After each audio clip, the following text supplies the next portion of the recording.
Beck's Kitchen is a single mum who works 3 jobs, all paying the living wage. She gets just over £400 a week for herself and her young son to live on. Out of that, she pays for rent, bills, food and anything else they need. She welcomes the increase but says she'll still struggle. I'm kind of in two minds. I'm partly relieved because I think it's going up more than it usually would.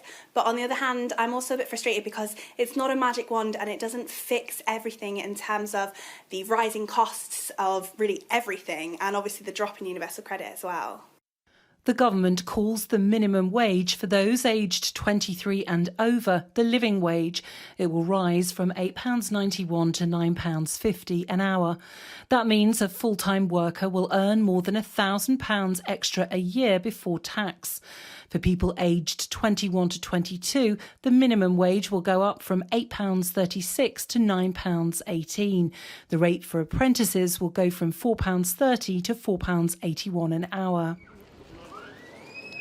Low-wage earners will take home more from next April, but the cost of living is already rising, with everything from petrol to energy prices soaring. Motorists are having to dig deeper than ever, with petrol hitting £1.42 a litre.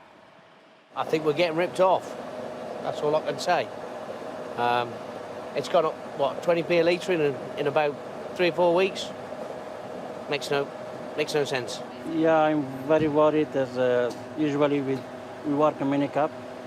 It's very higher and they affect me a lot. But the government says the living wage increase will help compensate for the recent withdrawal of the £20 universal credit uplift payment. We're confident this is a really big step to make sure that work always pays, which is obviously one of the core objectives of this government. And this pay rise has been recommended by the Low Pay Commission. They're an expert group. They bring together academics as well as businesses. And crucially, we are confident that they have the right evidence base and experience to make judgments about what is required to make sure that work does pay. But those facing higher wage bills, like restaurant owner Jordan Hallows, say businesses are struggling after the pandemic.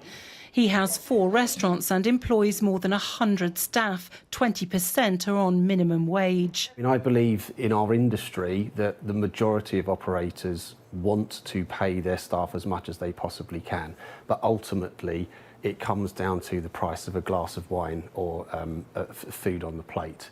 So it will probably mean for us absorbing it in the first instance and then having to increase the prices of the items on our menu. Labour wants the living wage to be £10 an hour. Critics say the government's pledge won't come quickly enough for those already worried about surviving the winter. Lisa Holland, Sky News.